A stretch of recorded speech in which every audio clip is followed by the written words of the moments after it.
Hello दोस्तों, स्वागत है आपका हमारे चैनल NCERT सॉल्यूशन 99 पर। दोस्तों, हमें आशा है आप अच्छे होंगे, स्वस्थ होंगे और आपकी पढ़ाई अच्छे से चल रही होगी। दोस्तों, आज हम कक्षा 10वीं के हिंदी विषय के दोस्तों महत्वपूर्ण प्रश्नों को, वस्तुनिष्ठ प्रश्नों को हल करेंगे। ये दोस्तों आपकी आगामी परीक्षाएं, चाहे आप जो त्रैमासिक परीक्षा दे रहे हो, चाहे द्विवार्षिक या वार्षिक, सभी परीक्षाओं के लिए दोस्तों ये महत्वपूर्ण प्रश्नों का संकलन है। तो आज दोस्तों हम टॉप 50 प्रश्नों को हल करेंगे, बहुविकल्पी प्रश्न, और जो आपकी भी है वार्षिक परीक्षा और अर्धवार्षिक और त्रैमासिक सभी के लिए दोस्तों महत्वपूर्ण होंगे, साबित होंगे। तो दोस्तों स्टार्ट करते हैं बिना देरी किए हुए आज की प्रश्नोत्तरी को। दोस्तों, अगर आपसे एक विनम्र निवेदन है, अगर आपने हमारे चैनल को सब्सक्राइब नहीं किया है तो आप हमारे चैनल को सब्सक्राइब कर दें और दोस्तों प्रश्नोत्तरी को लाइक और शेयर कर दें अपने दोस्तों में। तो दोस्तों स्टार्ट करते हैं आज की इस प्रश्नोत्तरी को। दोस्तों आज ये टॉप महत्वपूर्ण प्रश्नों का संकलन है, तो देखते हैं दोस्तों आज के महत्वपूर्ण प्रश्न। पहला प्रश्न दोस्तों काव्यखंड से लिया गया है।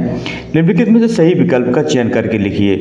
दोस्तों सभी प्रश्न बहुत ही महत्वपूर्ण हैं और सभी प्रश्न बार बार पिछली परीक्षाओं में पूछे गए प्रश्न हैं और ये अक्सर परीक्षाओं में दोस्तों इनसे बाहर एक भी प्रश्न नहीं आएगा दोस्तों। तो पहला हिंदी साहित्य का स्वर्ण युग कहलाता है, काव्यखंड का प्रश्न है। तो दोस्तों हिंदी साहित्य का जो स्वर्ण युग कहलाता है, चार ऑप्शन है, आदिकाल, भक्तिकाल, रीतिकाल और आधुनिक काल। तो बच्चों हिंदी साहित्य का जो स्वर्ण युग है वो कहलाता है भक्तिकाल। इसको आप याद रखें। आचार्य रामचंद्र शुक्ल ने जो हिंदी साहित्य के जो इतिहास को बच्चों चार भागों में बांटा था, आदिकाल, भक्तिकाल, रीतिकाल और आधुनिक काल। और भक्तिकाल को हिंदी साहित्य का स्वर्ण युग कहा जाता है बच्चों। रीतिकाल की रचनाओं का प्रधान विषय क्या था? प्रकृति वर्णन, श्रृंगार वर्णन, भक्ति वर्णन या ऋतु वर्णन। तो बच्चों जैसा कि आपको पता है रीतिकाल की रचनाओं का जो प्रधान विषय था वो था श्रृंगार वर्णन। इसी हिसाब से अगर कोई इसे श्रृंगार काल भी कह दे तो कोई दोस्तों गलत नहीं है, श्रृंगार काल भी रीतिकाल को कहा जाता है। तो दोस्तों श्रृंगार वर्णन के कारण जो है रीतिकाल का जो प्रधान विषय था श्रृंगार वर्णन। आचार्य रामचंद्र शुक्ल हिंदी पद्य साहित्य का दूसरा काल कौन है? तो दोस्तों आचार्य रामचंद्र शुक्ल के अनुसार हिंदी पद्य साहित्य का जो दूसरा काल है वो दोस्तों है भक्ति काल। पहला काल है बच्चों आदिकाल, दूसरा काल है भक्ति काल, तीसरा दोस्तों रीतिकाल और चौथा है बच्चों आधुनिक काल। तो दोस्तों चार कालों में विभाजित किया गया।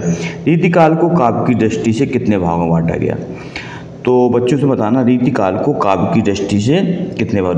बच्चों रीतिकाल को श्रृंगार काल भी कहा जाता है, इसको भी आप याद रखें। तो रीतिकाल को तीन भागों में बांटा गया है, रीतिबद्ध, रीति सिद्ध और रीति मुक्त। तो दोस्तों इसको तीन भागों में बांटा गया रीतिकाल को काव्य की दृष्टि से। ये प्रश्न बच्चों बहुत ही महत्वपूर्ण है और ये बार बार परीक्षाओं में पूछे जाते हैं। आधुनिक काल का प्रारंभ कब से होता है? बच्चों बताना आधुनिक काल का प्रारंभ कब से होता है? चार ऑप्शन दिए दो बच्चों, 1900 से, संवत 1050 से, संवत 1375 से और संवत 1800 से। तो बच्चों जो आधुनिक काल का प्रारंभ है संवत 1900 से होता है, इसको आप अच्छी तरह से याद रखें। और दोस्तों संवत से ईस्वी में परिवर्तित कर सकते हैं, इसके लिए 57 वर्ष माइनस कर सकते हैं। सूर्य के पद की में भाषा बताना है। तो दोस्तों बच्चों बताना कि सूर्य के जो पद में भाषा कौन सी है? तो बच्चों जो सूर्य में के पद ब्रज भाषा में लिखे गए हैं, मैथिली भाषा में लिखे गए हैं, खड़ी बोली में लिखे गए हैं या बघेली में। तो दोस्तों सूर्य की जो पद हैं वो बच्चों ब्रज भाषा में लिखे गए हैं। सूरदास की बच्चों तीन रचनाएं हैं, सूरसागर, सूरसारावली और साहित्य लहरी। गोपियों के अनुसार योग का संदेश किसके लिए है? जिसका मन चंचल हो, जिसका मन शांत हो, सन्यासी के लिए, गृहस्थ के लिए। तो दोस्तों गोपियों के अनुसार जो योग का संदेश उनके लिए जिनका मन चंचल हो, अर्थात एक जगह स्थिर न रहता हो या चक्री के समान हो।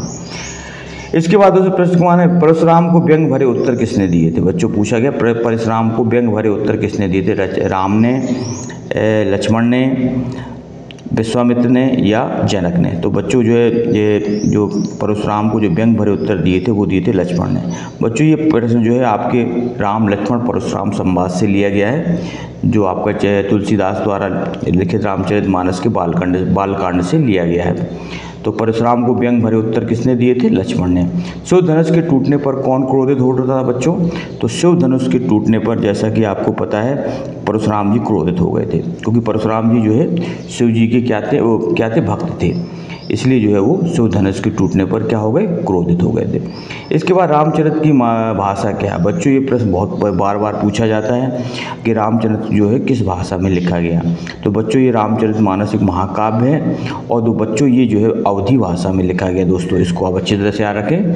अवधी जो है लखनऊ और सुल्तानपुर के आसपास के जो क्षेत्र है वहाँ दोस्तों अवधी, फैजाबाद, अयोध्या के क्षेत्रों में बोली जाती है। काव्य, अब इसके बाद बच्चों काव्यबोध के प्रश्न हैं, जिसमें आप महत्वपूर्ण प्रश्न, सभी प्रश्न महत्वपूर्ण हैं और ये पिछली परीक्षाओं में बच्चों पूछे गए प्रश्न हैं और यही बार बार रिपीट होते हैं। रसात्मक वाक्यम परिभाषा किस आचार्य की है। बच्चों ये परिभाषा पूछिए, रसात्मक वाक्यम काव्यम।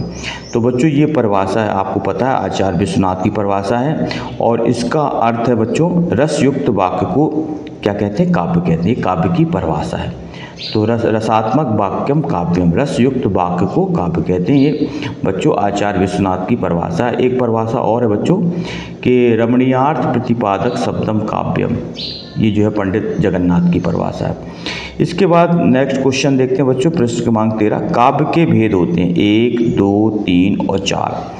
तो बच्चों काव्य के जो भेद होते हैं वो होते हैं 2। इसको आप अच्छी से याद रखें। काव्य के 2 भेद होते हैं, श्रव्य काव्य और दृश्य काव्य। श्रव्य काव्य वो होते हैं बच्चों जिसको सुनकर के हम आनंद ले सकते हैं और दृश्य काव्य होते हैं जिसको सुनकर और देखकर आनंद लेते हैं। तो काव्य के 2 भेद हैं, श्रव्य काव्य और दृश्य काव्य। इसके बाद बच्चों प्रश्न क्रमांक 14 देखते हैं। 14वें प्रश्न में क्या पूछा गया है। प्रश्न क्रमांक 14 में बच्चों पूछा गया है कि जिस काव्य के छंद एक कथा के धागे में मोती की तरह गुथे होते हैं उसे कौन सा काव्य कहते हैं।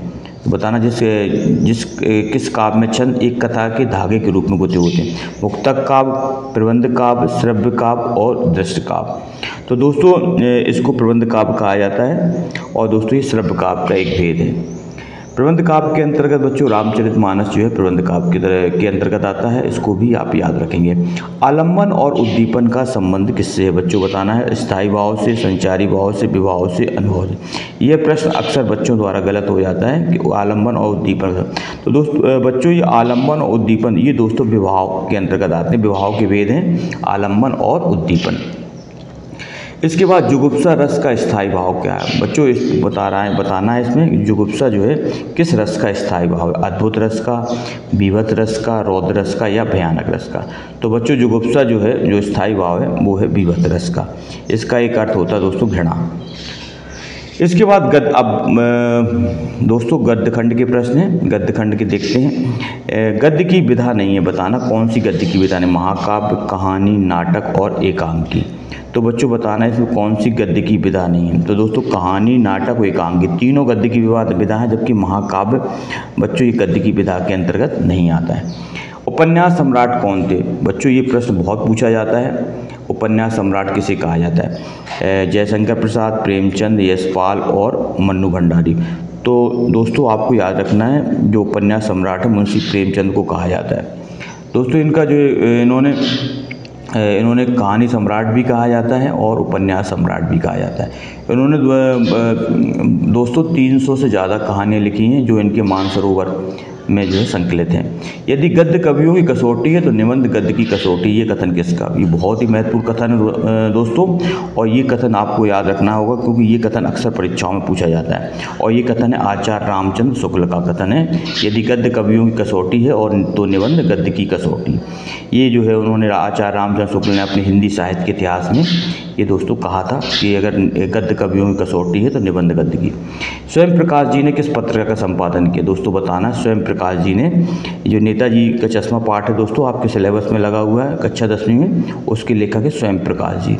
और तो इन्होंने बताना है कि आपको कौन सी जो है पत्रिका का संपादन किया। तो दोस्तों इन्होंने जो पत्रिका संपादन किया था वो थी वसुधा पत्रिका। इसको आप अच्छी तरह से याद रखिए। नेताजी की मूर्ति लगवाई थी वन विभाग द्वारा, नगर पालिका द्वारा, नगर निगम द्वारा, शिक्षा विभाग द्वारा। तो दोस्तों जो नेताजी की मूर्ति लगवाई गई थी वो लगवाई थी नगर पालिका द्वारा। इसका राइट आंसर वाह है। सुभाष चंद्र बोस की प्रतिमा किस वस्तु से बनी थी। बच्चों पूछा गया है सुभाष चंद्र बोस की प्रतिमा जो है किस वस्तु से बनी थी, मिट्टी से, प्लास्टिक से, धातु से या संगमरमर से। तो बच्चों इसका राइट आंसर है संगमरमर। बच्चों आपसे एक विनम्र आग्रह है, अगर आपने हमारे चैनल को अभी तक सब्सक्राइब नहीं किया है तो प्लीज़ आप हमारे चैनल को सब्सक्राइब कर दें और इस प्रश्नोत्तरी को लाइक और शेयर कर दें। बाल गोविंद भगत गाते समय बजाते थे, क्या बजाते थे? ढोलक, तबला, मंजीरा और या खंजरी। तो दोस्तों ये बाल गोविंद भगत पाठ का प्रश्न है और इसमें जो है वो खंजरी बजाते थे दोस्तों। खंजरी एक वाद्य यंत्र है और ये जो है भगाते थे। और जो कबीरपंथी थे बाल गोविंद भगत और कबीर की जो है ये मार्ग का अनुसरण करते थे। सच्चे साधु की पहचान क्या होती? पहनावे से होती दोस्तों, या भाषा से, या ईश्वर भक्ति से, या उसके विचारों से? तो दोस्तों ये जो सच्चा साधु होता है, बाल गोविंद पाठ का प्रश्न है, वो तो दोस्तों उसके विचारों से उसकी पहचान होती, ना कि उसकी ईश्वर भक्ति से, भाषा से और पहचान, क्योंकि आचरण की पवित्रता ही सच्चे साधु की पहचान है। अब इसके बाद दोस्तों भाषा बोध के प्रश्न हैं, जिसमें आप व्याकरण संबंधी प्रश्न मिलेंगे आपको। अपना समय लेकर है मुहावरे के लिए सही परिस्थिति क्या है? सोनिया द्वारा पुस्तक से मांगना, मित्रों के अपने सामने माँ के द्वारा पुत्र को डांटा जाना, शहर की ऊंची इमारतों का अचानक ढह जाना, या पुत्र द्वारा पिता को समाज में सम्मान दिलाया जाना। तो बताना, तो अपना समय दोस्तों इसका अर्थ होता है लज्जित हो जाना, लज्जित हो जाना, अर्थात मतलब अपना सा मोह लेकर हो जाना, मतलब लज्जित हो जाना। तो सोनिया द्वारा मनी से पुस्तक मांगना ये नहीं है दोस्तों, मित्रों के सामने माँ के द्वारा पुत्र को डांटा जाना, ये इसका राइट आंसर है। दो वर्णों के मेल को क्या कहते हैं? बच्चों ये प्रश्न अक्सर पूछा जाता है। दो वर्णों का जो मेल होता है वो बच्चों संधि कहलाता है, इसका राइट आंसर दोस्तों ये। जबकि समास में क्या होता है बच्चों? दो पदों का मेल होता है और उपसर्ग जो है किसी शब्दांश के प्रारंभ में जोड़े जाते हैं और प्रत्यय कहाँ जोड़े जाते हैं? बाद में जोड़े जाते हैं। संधि के कितने भेद होते हैं? बच्चों बताना, संधि के भेद कितने होते हैं? 2, 3, 4 और 5। तो बच्चों आपको पता होगा संधि के 3 भेद होते हैं, स्वर, व्यंजन और विसर्ग संधि। और स्वर संधि के बच्चों 5 भेद होते हैं। दो शब्दों का अपने विभक्ति चिन्हों को छोड़कर आपस में मिलना क्या कहलाता है? तो दोस्तों विभक्ति चिन्हों को छोड़कर आपस में मिलना कहलाता है संधि, समास, वाक्य रूपांतरण या इनमें से। तो दोस्तों इसी कहलाता है समास। समास बच्चों 6 प्रकार के होते हैं, इनको भी आप याद रखें। और संधि 3 प्रकार की होती है। जिन मूल शब्दों से मिलकर समास बना होता है उसके पहले वाले पद को क्या कहते हैं? दोस्तों इसका जो पहला पद होता है वो पूर्व पद कहलाता है इसको, और बाद वाले पद को उत्तर पद कहा जाता है।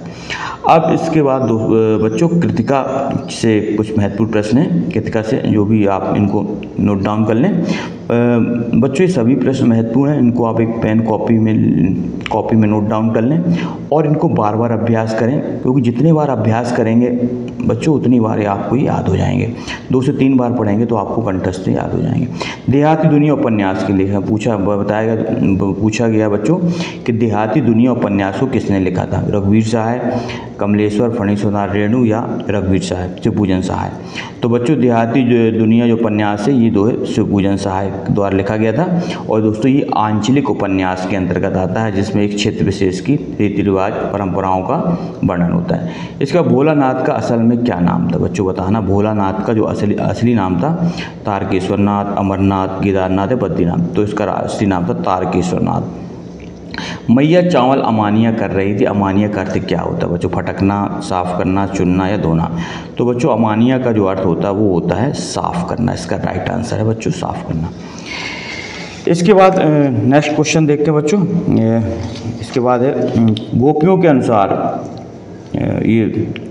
के संबोधन के लिए दिया गया मधुकर संबोधन किसके लिए दिया है? बताना तो मधुकर किसके लिए? मधुकर दोस्तों अर्थ भौरा, और भौरा जो है प्रयोग किया था दोस्तों उद्धव के लिए।